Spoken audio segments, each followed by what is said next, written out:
good afternoon or good morning, depending on where you are in the world. I'm aware we're here to talk about total view attribution, and we've got a guest with us from Ebiquity today. Imagining most of you know who we are, those who wouldn't be here, but for those unfamiliar, we are a network of around about 90 corporate clients and 60 national advertiser associations. That's quite a lot of members, several thousand in total. So to accommodate different marketing disciplines, different interests, we have a number of different networks or forums, we call them, to accommodate those interests. My role within the organization is to focus on media and digital. So I spend a lot of time helping our members with topics within those two categories, be it attribution, as we're talking about today, transparency, social media marketing, whatever it might be. That's my role. Also on this webinar, we have Natalia on the far right. Natalia manages all our webinars. She also manages all our knowledge. It's a good role to have. She presides across our global knowledge base, so you can ask her for any information that you need. However, the real star of the show today is Mike Campbell. He joins us from Ebiquity. He's head of international effectiveness. Mike has presented, I should say, in other WFA meetings in the past. He's been in our media forum to talk about similar stuff, ROI and modeling. So we know he's a good speaker. So we'll be hearing from Mike very soon indeed. But before we do, some brief context from me. So we are aware that attribution modeling is a growing science within WFA members, and something like half of our members say that yes, we are doing this now, and for good reason, because this is the science of attributing credit to digital marketing activity for its role towards an action, a sale, for example. So that's pretty useful information, critically important, you might say.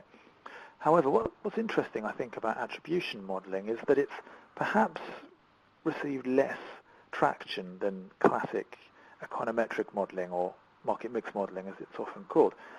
So looking at this chart here, we can see that although something like 43% of our members do MMM across at least 3 to 6 markets, it tends to be more concentrated, fewer markets for attribution modeling, and a number of people just aren't doing this.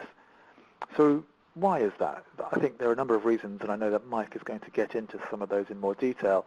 From what I've picked up from our membership, there are two quite big barriers to attribution modeling. One is that attributed ROI does not equal true ROI, i.e.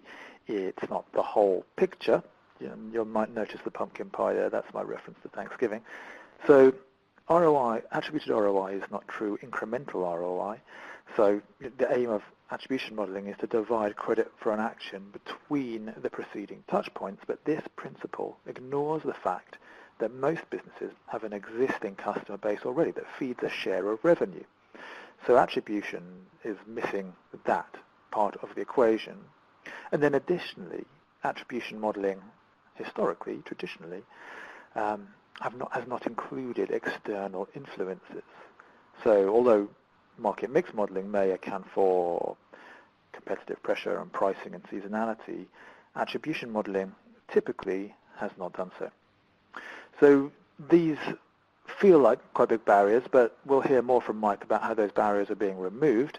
And just before I hand over to him, what we would like to do is to do a very quick straw poll. Now, I've got a question I'm going to put on screen. So we'd like to hear from you just before we hand over. Do you do attribution modeling? But more importantly, does your attribution modeling methodology allow you to include both online and offline data? So the question is, does the attribution methodology that you use include data from offline channels to explain cross-channel effects on marketing outcomes? And that's a pretty wordy question, but hopefully that sort of, it comes through. So, does your attribution methodology allow you to cover both online and offline data? So the answer options are yes, our methodology does include online and offline, or no, it doesn't. It's just online only, which is probably what you'd call classic attribution modeling methodology, just the online channels with no reference to outside influences, no reference to offline channels. The third option, we don't do attribution modelling at all, which I would think quite a few people in this call would probably be in that bracket. And then the fourth one, what is attribution modelling? And there's nothing wrong with being in that bracket either, because this is an educational webinar. We're trying to help increase the knowledge within the membership, so there's no shame in answering that option whatsoever. So some answers are coming through there, and it looks like we've got just about, the voting seems to have slowed down. So I think we'll just broadcast those results now, Natalia, please. And what we can see, it's no great surprise that 2/3 of the respondents here are saying that methodology focuses only on online channels. Right, that kind of fits with our expectations. The future of attribution modelling might be to embrace both, but I'm not going to preempt what Mike's going to say. That's his role. So, Mike, are you with us? I am, Matt. Hi. Good. What did you think of those results? It was, well, we for the others on the line, we had a session this morning, so European time, of which the results this morning were very much more surprising than the results that we've just had. I think that the results, I think, is what we would have expected. Yeah. So, if I start, I'm joined as well by our technical lead and development lead in the effectiveness division, which is Patrick Salin. So he's the brains of the outfit. So we shouldn't be going through any heavy maths, just to assure you of that. If people have any questions of a more technical nature at the back end, then hopefully we can respond to you. I think a key thing is for everyone to understand the principles of the modelling to the point they can trust them. If that, for anyone involved looking at the maths, then that's fine, but it's not the intention for this hour. So I just wanted to talk you through this attribution presentation.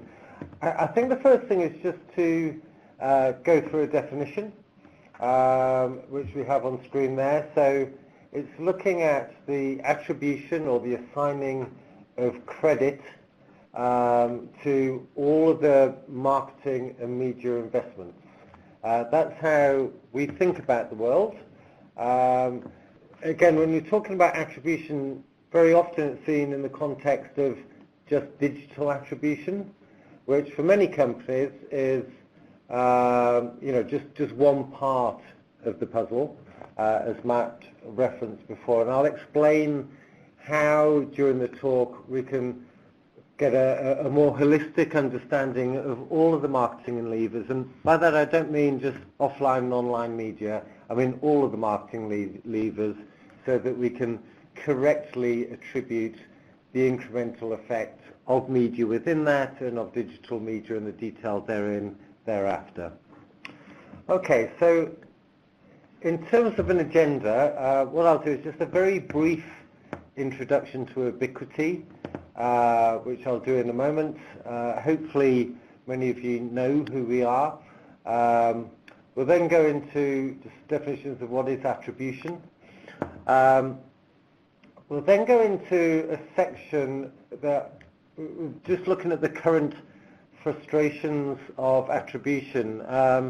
I referenced this morning, and we'll fish this out and get this through to you, but there was a good report that was written about 10 months ago by the Gartner Group, and they actually within that report they described attribution as being, or recipients of attribution modelling as being in a trough of disillusionment at the moment.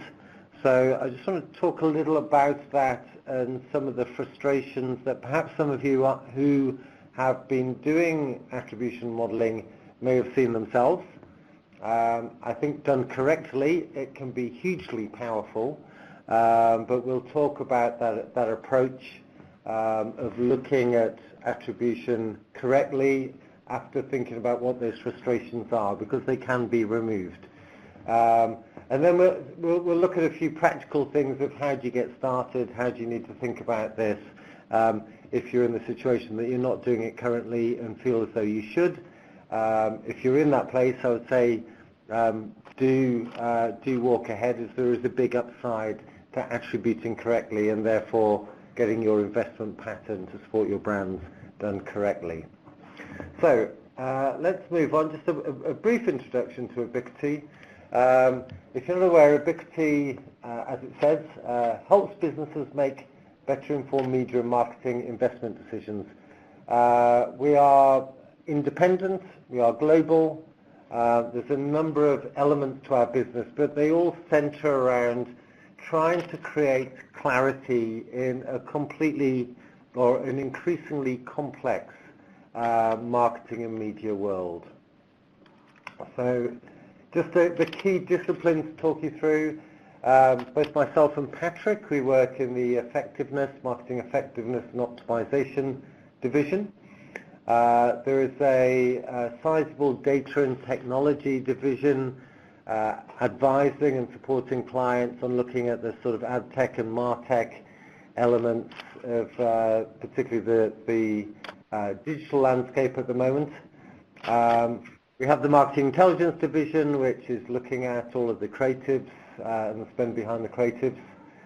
The media measurement division is probably what most people know us for internationally. So we are the world's leading media auditors, making sure that you're getting the right prices and the right deals through your agencies, all the cost guarantees and contract support within that. And then finally, looking at the agency selection management, if the agencies that you're working with are not working for you as you would like them to, and you feel there's better agencies out there, or you can get better pricing on the media as a consequence, we support a lot of global advertisers and local advertisers in the market in basically doing the sort of dating game of getting the right agencies for you. So that's what Ebiquity do. So let's move on and just get back to the subject in hand of what is attribution. And the way that we talk about it is to think in a much wider context than just the definition of digital attribution. So we've got a number of factors, as you can see, TV, radio, all of the different channels. You could include price promotions. It depends on which industry vertical you're in. The impact of the economy. I'm just working live on an auto project at the moment, and you can see the impact of Brexit and the confidence in the UK markets that we're looking at, sort of factoring that in.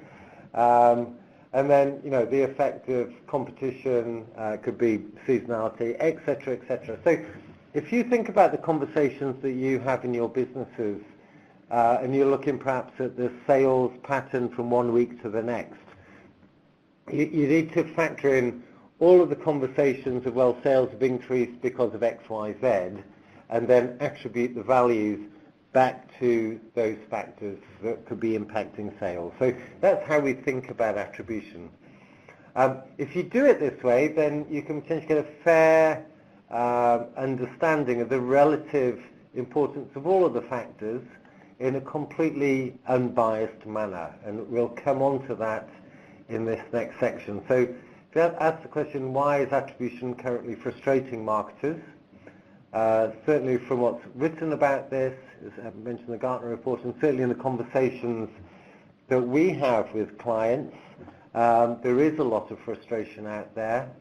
Let me go and try and explain that. So first of all, just to highlight the points that there's two principal modelling approaches in the market that Matt referred to earlier.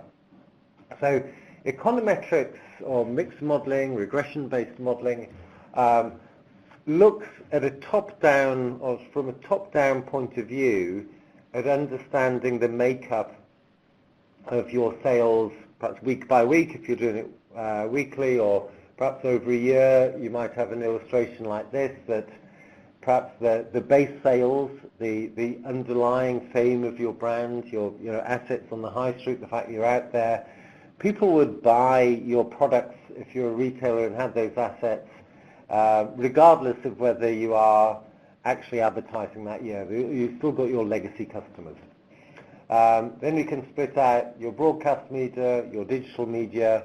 Very often we're splitting out everything in a lot more detail than that, so the broadcast into channels, digital into, typically from an econometric standpoint, you can break out the impact of social, of display, of search, but very often you can't get the granular detail from an econometric model that looks at publisher, looks at format, looks at site, etc. Because there isn't enough detailed data to enable us to do that. So, but what it does do, as I say, is scale the impact of broadcast versus media and all of the other factors. The other principal technique is digital attribution, which, if we build it up, is using the cookie level data, so the customer journey data, that is ultimately ending in a conversion of some sort. Typically we think about it as a sale, but it may be, if you work in auto, it might be going onto a configurator page and completing a configuration, or if you're working in perhaps in insurance, it might be gaining a quote rather than the actual sale. So you'll think about those conversion criteria. But the principle here is that we've got all of the cookie level data, and then we're assigning credit back to the digital touchpoints. But the key point here is that all of the credit is assigned to those digital touchpoints. It bears or takes no reference from any external factors, whether it's competition, seasonality, obviously broadcast media, which is a critical one, and also base media. So if we look at marrying up those two techniques just from the pictures on the screen, then if digital media from an econometric view is accounting for, let's say that is 20% of sales, then actually the digital attribution will be overstating or overcrediting sort of 5 times more than it should, because the other 4/5 of the sales are a function of base and broadcast media. So it doesn't give, if you are in an organization, and we talk and work with many, say you're a retailer, and you have a separate siloed e-commerce team that's working with digital attribution, and then you have your sort of group marketing function, who have their econometric read of what's happening and fueling your business. You've got 2 completely different sets of numbers that don't marry up at all, which isn't very helpful ultimately. Particularly if you want to make the call, which is a big question of, what kind of split should you have between broadcast and digital media. If you've got 2 sets of numbers pointing to different directions, it's not helpful. So ideally, if we can merge these solutions and get one comparative view of the efficiency of the media channels, that would help address that question of the split between broadcast and digital media. Okay, so let's move on. One of those frustrations then is if you're just looking at digital attribution, you're only revealing a partial view of the world. You don't get the full view, and again, if you think about businesses that transact both online and offline, the easiest to relate to is retailers. If you've got 10% of your sales online, then again, you're only looking at the digital media for 10% of your total sales. You're not looking at the rest of the business with the digital attribution, just looking at the cookie trails. The second frustration that is picked up is that the incorrect math is being applied behind the digital attribution techniques. And so the icon there just says it's putting your finger in the wind. If they are rules-based models, which I'll go on to explain in a moment, the answer ultimately by definition will be incorrect. You're not letting the data and the data patterns decide the outcome. In econometric modeling, we're fitting the data to explain the sales, and that principle should be taken to look at the digital detail and fitting the data to explain the conversion patterns, and then doing the accreditation thereafter. So what we mean by rules-based is, historically in digital media, it was, and still predominantly for many businesses, the rule is last click. So the last consumer touch point before the conversion is given 100% of the credit for that sale or that conversion. In the case, for other organizations, they may be using first click. So if we put that up there, sorry, we've got last click is dark blue, first click is light blue. And you can see immediately there is a significant difference. If you've got a last click model, then by its nature it will favor search. Google will be happy. If you've got a first click model, it will tend to favor digital display, but again the final touch point is likely to be search.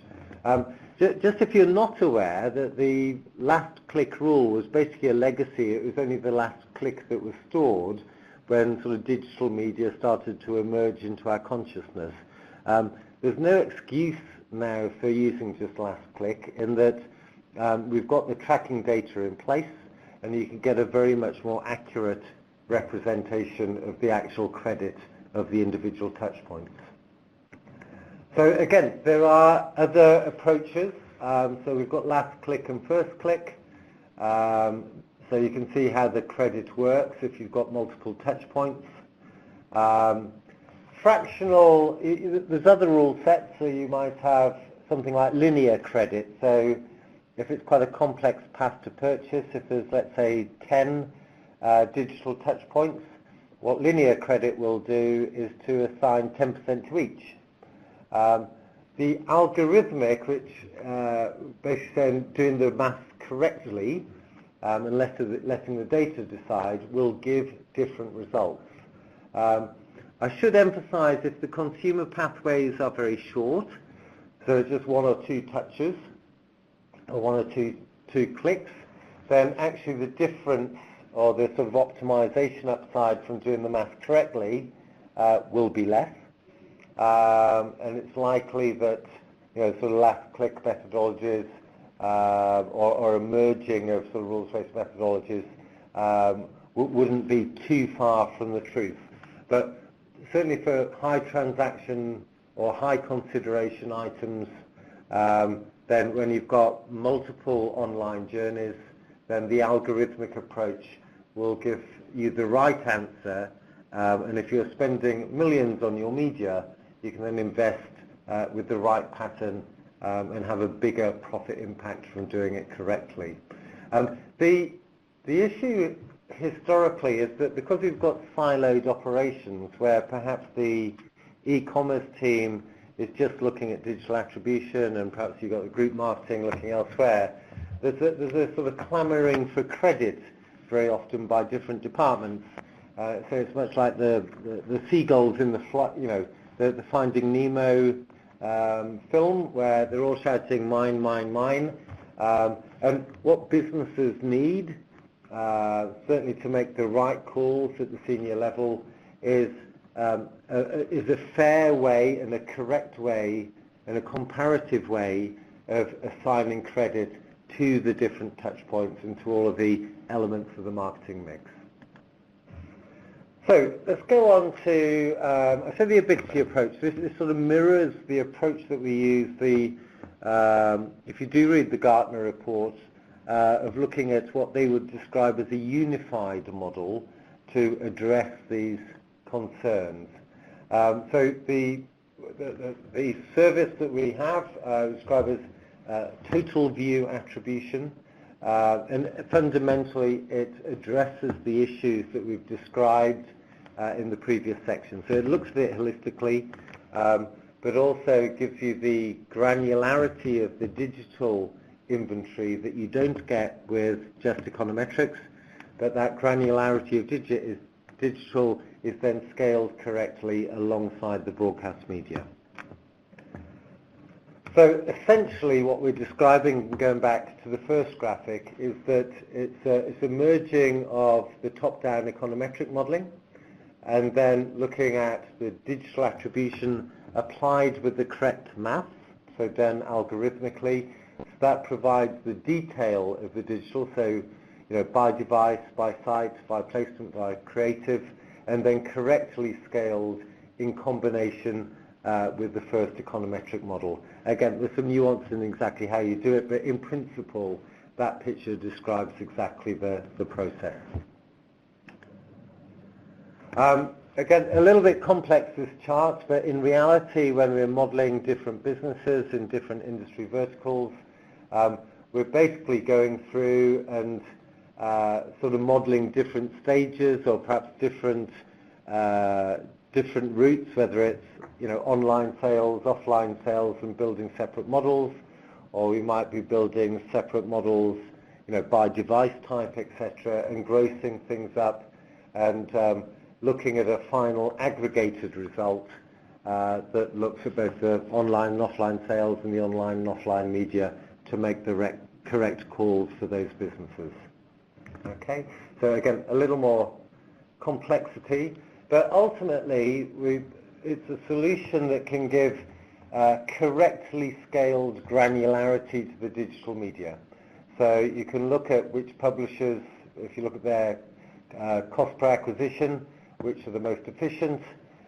We can look at contextual targeting. We can look at differences between desktop and tablets and mobile, and look at the CPAs and the sort of different angles around that.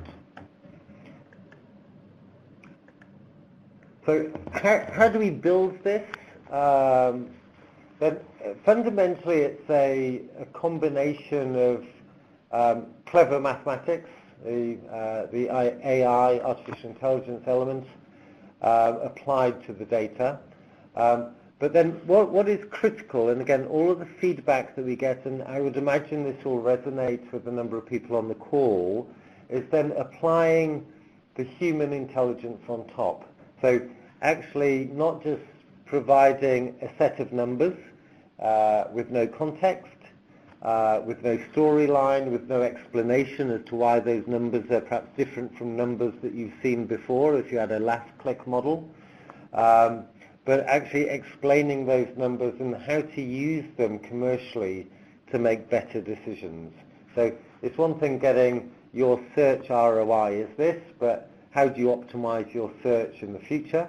And again, it requires a knowledge of the media landscape, which we'll come on to later. But at the moment, a lot of our clients and the conversations that we're having are basically describing almost a characterization of an IT department meets marketing and just dumps a load of numbers on their desk with no explanation as to how they were generated or what they mean. Just a little behind the maths, and I say, promise no formula in this section, but the process that we apply, so Patrick would describe as sort of mathematically standing on the shoulders of giants. So the sort of the mathematician Thomas Bayes, we're applying those very well established mathematical techniques, but then applying them on the massive data sets that are cookie level data trails. What that provides is the ability to look at sort of statistical confidence. The mathematical approaches apply the sort of bookkeeping and structure that we can apply the math to. And you can then start to look at sort of confidence levels and all the sort of traditional statistics that can be applied to smaller data sets and perhaps are shared with some that are interested when you're doing econometric modeling, which is typically with much smaller data sets. So that's how it's applied. Essentially what it is doing is looking at how different touch points are increasing the probability of conversion. When you look at the cookie trails, you don't just look at the converting cookie trails, i.e. the individuals that ended up buying or requesting a quote. You also look at the cookie trails that did not convert, which will be the majority of your data set, in likelihood about 99% of your data set in many of the data sets that we have. So what the math does is allow us to pick out the touch points that are increasing the probability to convert out of that huge data set. Okay? But as I said before, if you just produce a load of numbers, if clients regard that solution as being a black box and they don't know how those numbers are generated, and if there's no interpretation around the numbers, then people will tend not to have faith in those numbers and perhaps to rely on their commercial instincts of how they believe the world works. So it is key to apply the human intelligence or the expertise on top. And again, this is sort of Ebiquity, obviously we look at media from an independent standpoint, and we have that understanding and all of the sort of digital departments that help us within this. But it's important, and certainly the feedback that we get from our clients and feedback to the WFA is that very often that interpretation is lacking, and it's fundamental to the success of any program.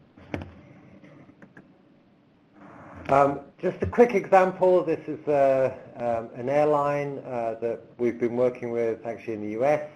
You can read the quote yourself, but it's made for what is a very big spender in the US, a massive difference to the overall efficiency of their media by getting the attribution correct.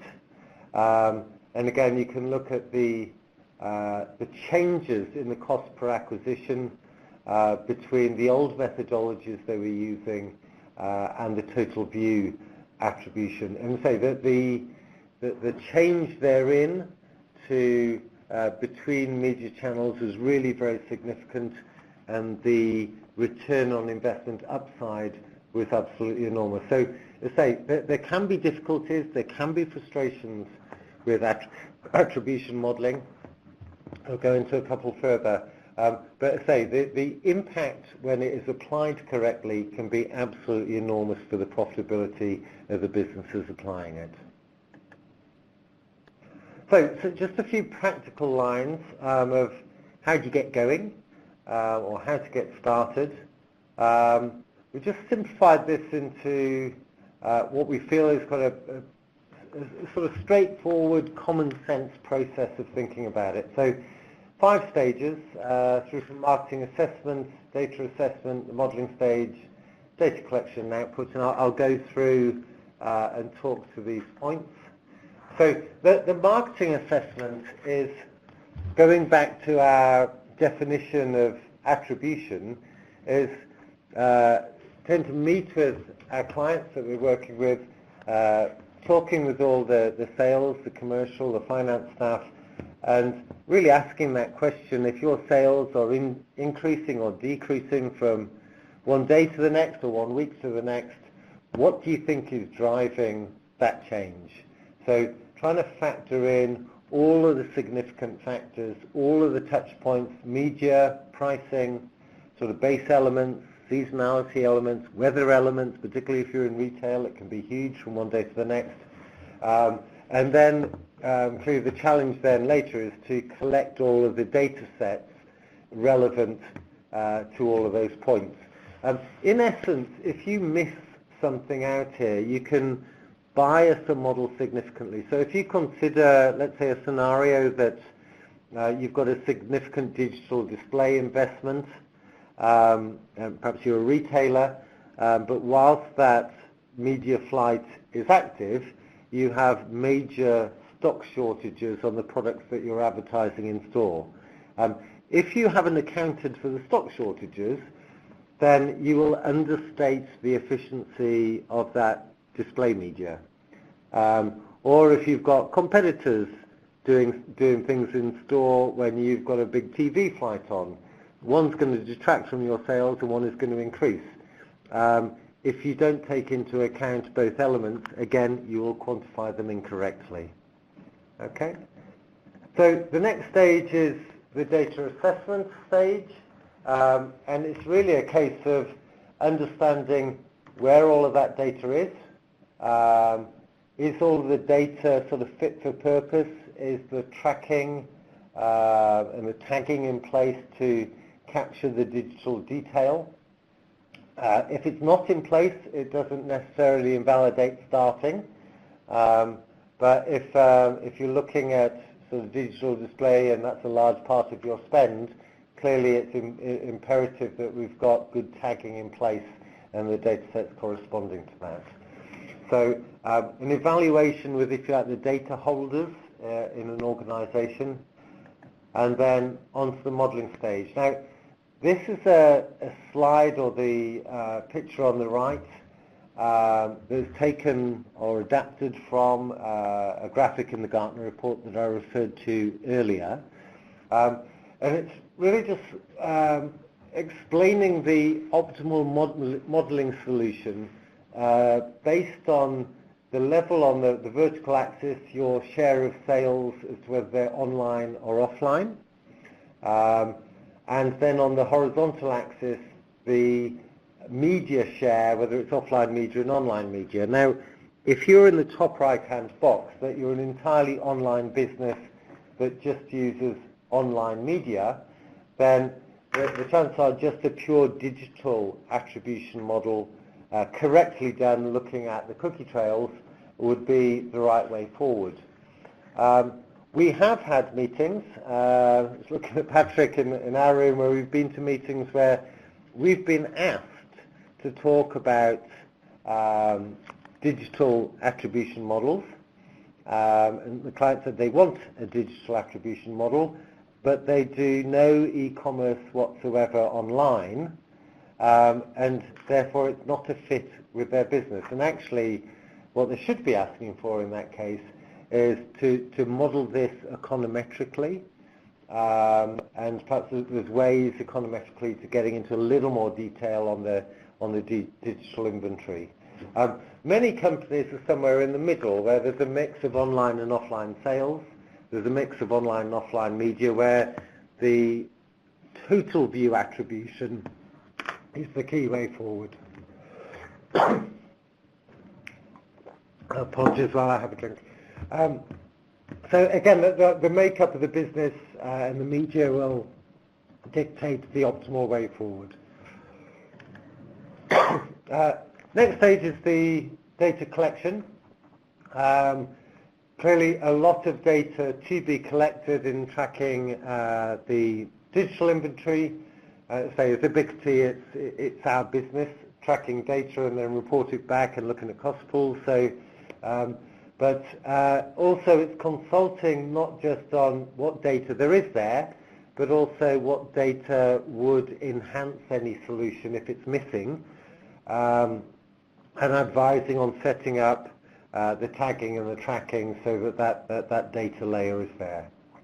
Okay, and then finally onto the output, and say we're describing looking at the efficiency, looking at the volume and profit contribution of all of the key marketing touch points, and then with the ability to get into the granularity of the digital inventory, looking at the keywords and search, looking at the publisher, looking at the different formats.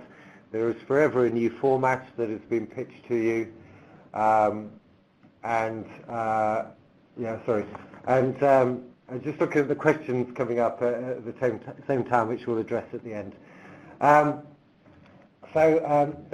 through the output, but obviously telling the story of what's going on and what the typical customer journeys are. A few slides, then we'll go to questions, but a question that's often asked, how long does this take? Well, we know how long it typically takes at Ebiquity when we do it.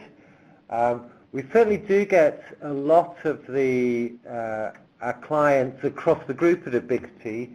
We certainly hear stories of some big solutions and sometimes very high ticket solutions being put in that have spent money many months before, without delivering any meaningful insight. But I think a realistic timeline from our perspective is from a data assessment stage, is thinking about first time round in building the solution, sort of 3 to 4 months may be typical. the biggest variance in that is typically the time it takes to collect the data. Once you've built the model, the time span to then update the model is very much quicker. But as I say, in terms of getting going, I don't want to mislead anyone on the call who hasn't gone through this before. There is very often a significant task in the first place of getting the teams together, then collecting and collating the correct data to enable the modelling to happen. It's a pain you typically go through once, and then actually the updating is very much easier thereafter.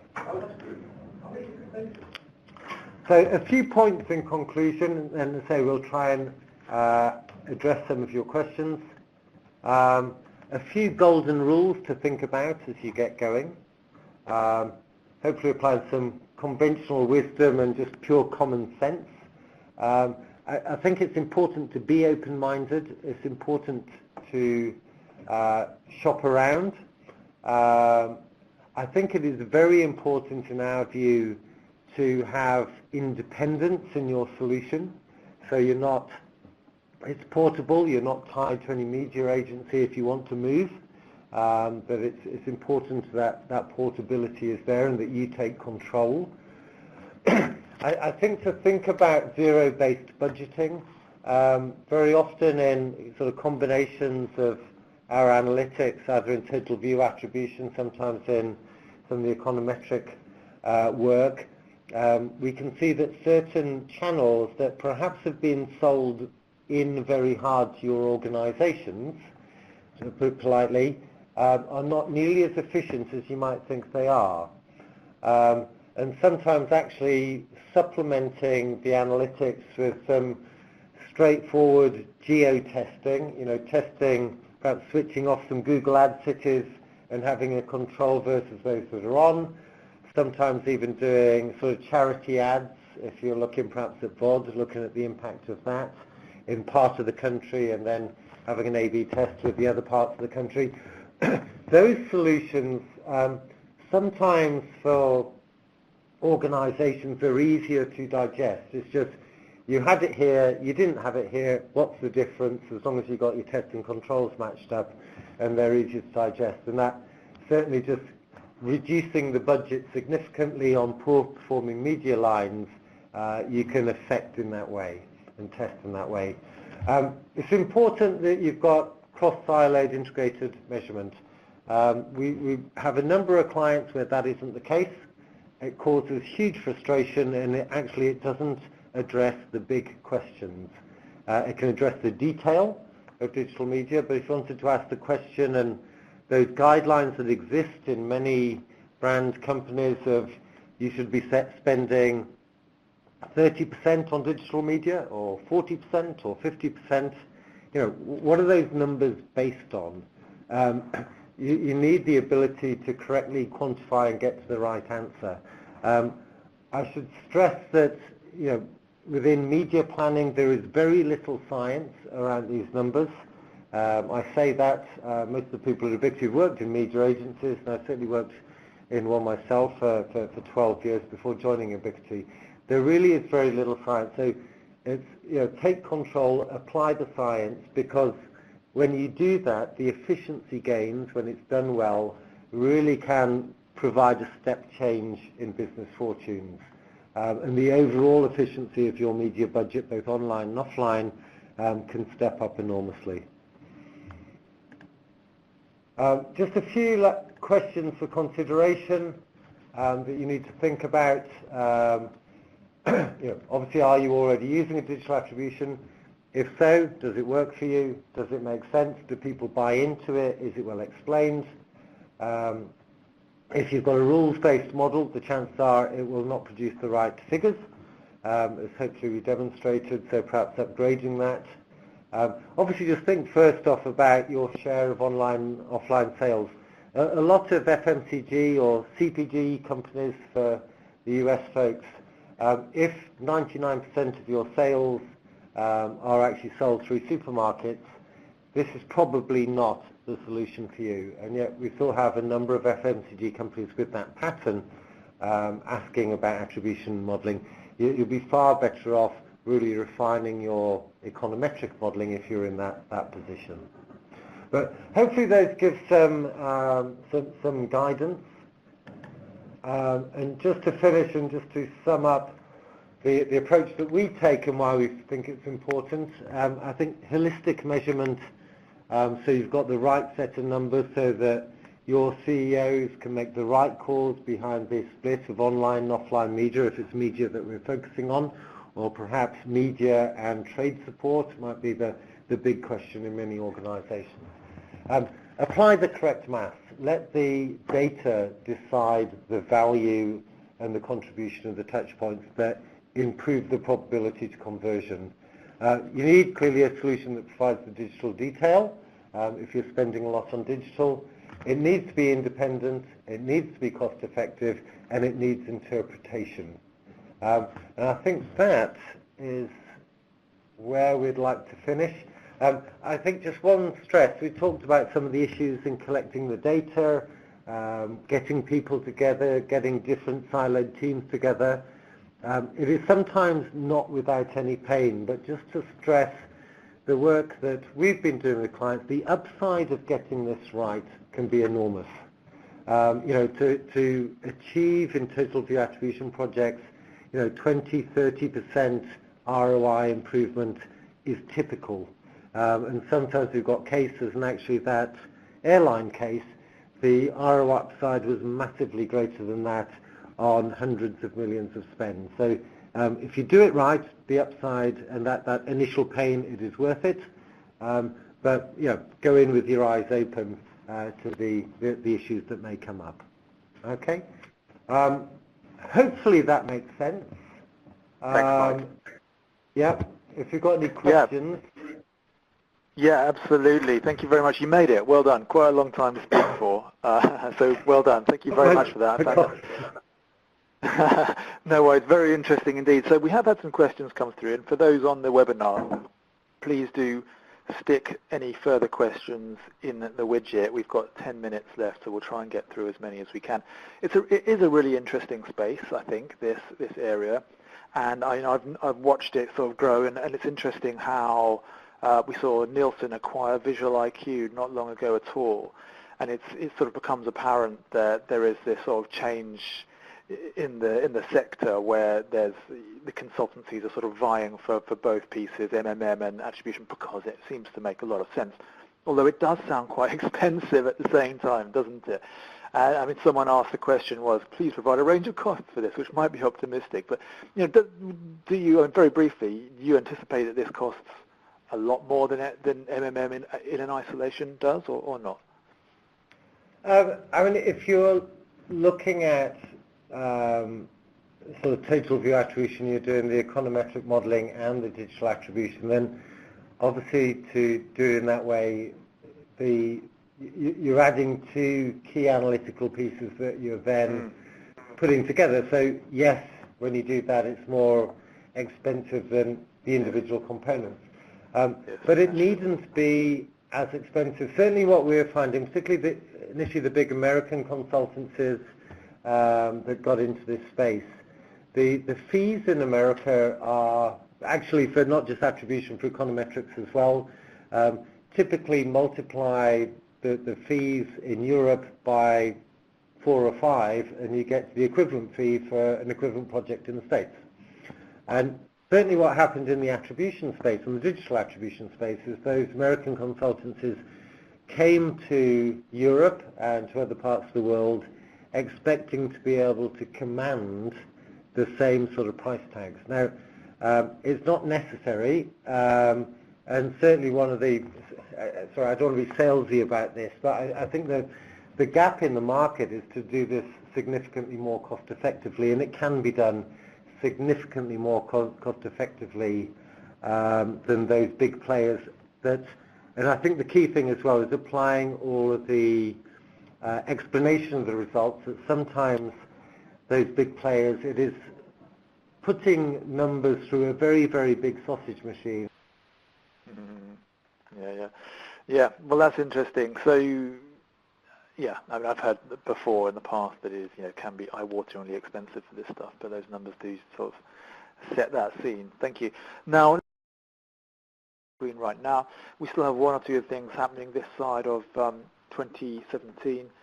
So we've got a media forum happening next week. We've got a sourcing forum happening today. Also a CMO forum happening today in Singapore. And we've got a sourcing forum happening on the 6th of December, I think, in the United States, in New York.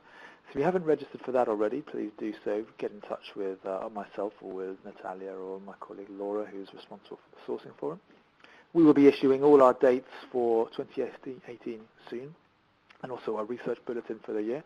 So stand by for all of that information. I think this topic will feature, again, quite a lot. I mean, we've covered this in 2017, 2016 in various different guises, and I'm sure it will come up again. It's a pretty interesting, detailed, technical area. There's quite a few sort of approaches to it, aren't there, as I think we've just sort of seen. So good to hear more best practices from vendors and also from clients as well. So we'll feature this again.